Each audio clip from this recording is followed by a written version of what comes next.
Hello friends, आप देख रहे हैं आपका चैनल शेयर बाजार विद आयुष और बात करेंगे दोस्तों इस वीडियो में सारे आईपीओज़ के बारे में। तो देखिए, सबसे पहले तो बात करते हैं एमक्यू फार्मा और बंसल वायर पे। क्यों? क्योंकि कल आने वाला है दोस्तों इन दोनों आईपीओ का अलॉटमेंट। कल पता चल जाएगा आपको कि इशू जो है वो आपको मिला है या फिर नहीं मिला है। हम बात करेंगे इस वीडियो में कितने में से कितनों को अलॉटमेंट मिलने वाला है, अलॉटमेंट मैट्रिक्स क्या रहेगा, तो वीडियो को देखिएगा पूरा। तो देखिए, यहाँ पर आप कह सकते हैं एमक्यू फार्मा अगर कल आपको मिल जाता है तो 1008 यानी 1008 रुपीज़ का एक शेयर मिलेगा। कितने शेयर्स मिलेंगे? अगर आपने रिटेल में लगाया तो 14 शेयर्स मिलेंगे। अगर आपने एचएनआई कैटेगरी में लगाया तो डेफिनेटली मल्टीपल्स में आपको शेयर मिलते हुए नजर आएंगे। कुल मिलाकर दोस्तों ये 1952 करोड़ का इशू था, अपने आप में काफ़ी बड़ा इशू था।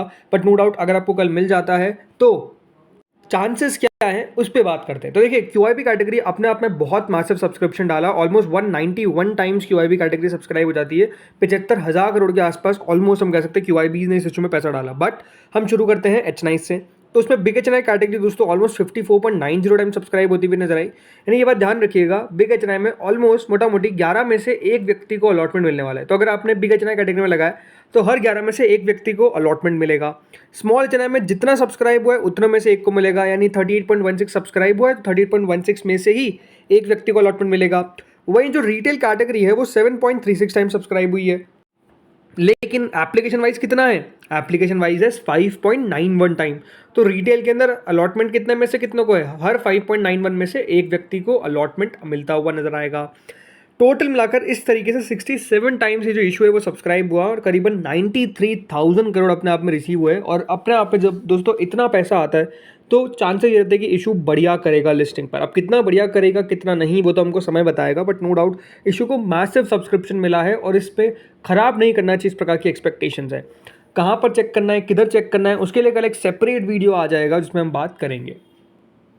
इसके बाद दोस्तों जो इशू है वो है बंसल वायर्स। बंसल वायर्स ने भी अपने आप में बहुत अच्छा सब्सक्रिप्शन रिसीव किया। कल अगर आपको ये अलॉटमेंट मिल जाता है तो ये बात ध्यान रखिएगा, 256 रुपीज़ का आपको एक शेयर मिलेगा। कितने शेयर मिलेंगे? रिटेल में 58 शेयर मिलेंगे, बाकी कैटेगरीज में आपको पता ही है।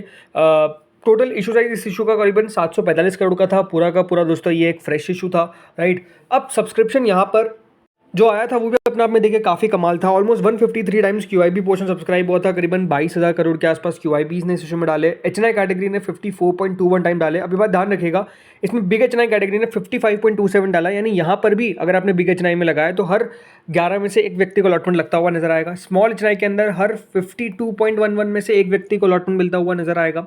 रिटेल में हर 14.37 में से एक व्यक्ति को अलॉटमेंट क्या मिलेगा? बिल्कुल भी नहीं। रिटेल में मिलेगा on the basis of application. तो एप्लीकेशन थी 12.30, यानी यहाँ पर हर 12.30 में से एक व्यक्ति को अलॉटमेंट जो है वो बेसिकली मिलेगा। इस तरीके से टोटल दोस्तों जो इशू है वो 62.76 टाइम्स हमको सब्सक्राइब होता हुआ दिखा।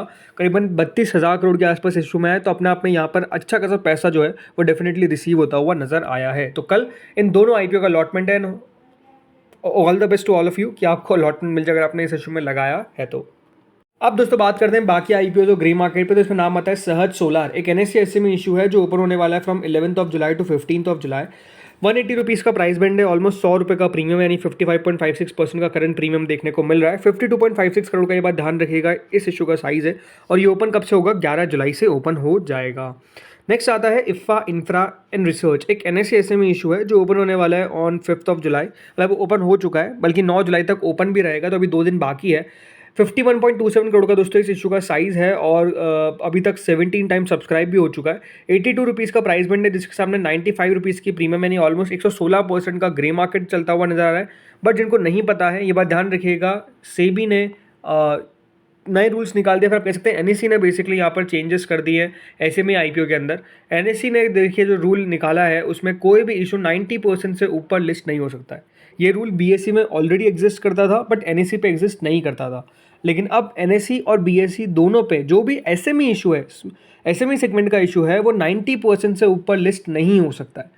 तो अगर इसकी ग्रे मार्केट आप 115% देख रहे हैं और आपको लगता है कि क्या 115% ऊपर लिस्ट होगा, तो ऐसा नहीं है। होगा तो ओनली 90% ऊपर ही लिस्ट। बट ये बात ध्यान रखिएगा कि 90% लिस्ट होने के बाद फिर मूव देखना कि कहाँ पर आता है। बिकॉज ये बात ध्यान रखिएगा, हो क्या रहा था, बहुत ज़्यादा मैनिपुलेशन हो रहा था, बहुत ज़्यादा पैसा आ रहा था और उसके कारण थोड़ी बहुत दिक्कतें भी आ रही थी। तो देखिए ये रूल जो है वो बेसिकली लाया गया। अब इसके कारण 90% से ऊपर कोई भी एसएमई का इशू लिस्ट हो ही नहीं सकता है। ये बात ध्यान रखिएगा, भले उसकी ग्रे मार्केट 200% हो, 300% हो, 400% हो, कोई भी इशू सिर्फ 90% पर ही लिस्ट हो सकता है। ये सबसे इंपॉर्टेंट बात है। नेक्स्ट आता है गणेश ग्रीन भारत, एक NSE SME इशू है जो अगेन ओपन हो चुका है 5 जुलाई को और इसके भी 2 दिन बाकी है। 12 टाइम्स अभी तक सब्सक्राइब हुआ है, करीबन 190 रुपीज़ का प्राइस बैंड है, जिसके सामने 220 रुपये का प्रीमियम है। अगेन यहाँ पर भी 115% का प्रीमियम है, बट क्या लिस्ट हो सकता है? बिल्कुल भी नहीं। करीबन दोस्तों 125 करोड़ का इस इशू का साइज़ है, मतलब SME में इतना बड़ा साइज़ का IPO अपने आप में फर्स्ट टाइम आए हैं 100 करोड़ से ऊपर की, लेकिन हाँ ये अपने आप में बिगेस्ट है। इसके भी 2 दिन बचे हैं, कब 8 एंड 9 जुलाई, जब आप इस इशू में पैसा लगा सकते हो। तो याद रखिएगा 2 दिन के अंदर ये इशू भी बंद हो जाएगा। नेक्स्ट आता है एम्बे लेबोरेटरीज, एक और नया SME इशू जो बेसिकली यहाँ पर हम कह सकते हैं क्लोज हो जाएगा कल करीबन 68 रुपीज़ का प्राइस बैंड है, जिसके सामने 46 रुपीज़ का प्रीमियम है, यानी ऑलमोस्ट 67% का प्रीमियम आपको देखने को मिल रहा है। 44.68 करोड़ का इस इशू का साइज़ है, 42.75 टाइम्स ऑलमोस्ट अभी दोस्तों इसकी प्रीमियम चलती हुई नजर आ रही है। सॉरी 42.75 टाइम्स अभी तक सब्सक्राइब हो चुका है, बल्कि प्रीमियम 67% के आसपास है। तो देखते हैं कहाँ पर लिस्ट होता है, कल आखिरी दिन है इस इशू का। बंसल वायर्स की ग्रे मार्केट दोस्तों ऑलमोस्ट 30% के करीब, कई जगह पे 30% भी चलती हुई नजर आ रही है, बट यहाँ पर अभी 29.69% करंटली हमको ट्रेड करती हुई दिख रही है। वैसे देखिए जिस तरीके का सब्सक्रिप्शन इन इशू के अंदर आता हुआ नजर आया है, वो अपने आप में देखिए बहुत शानदार है, राइट।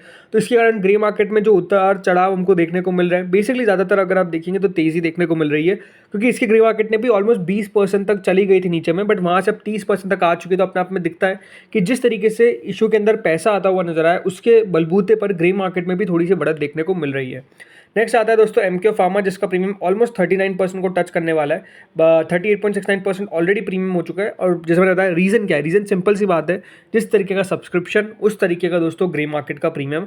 आज आपको ग्रे मार्केट में इतनी तेज़ी देखने को मिल रही है, तो उसके पीछे का रीज़न सिर्फ यही है कि सब्सक्रिप्शन इतना ज़्यादा फैंटास्टिक निकल गया है। जिनको नहीं पता है, इस इशू के अंदर 191 टाइम्स या फिर कहूँ तो QIBs ने ऑलमोस्ट 75,000 करोड़ के आसपास लगा दिए।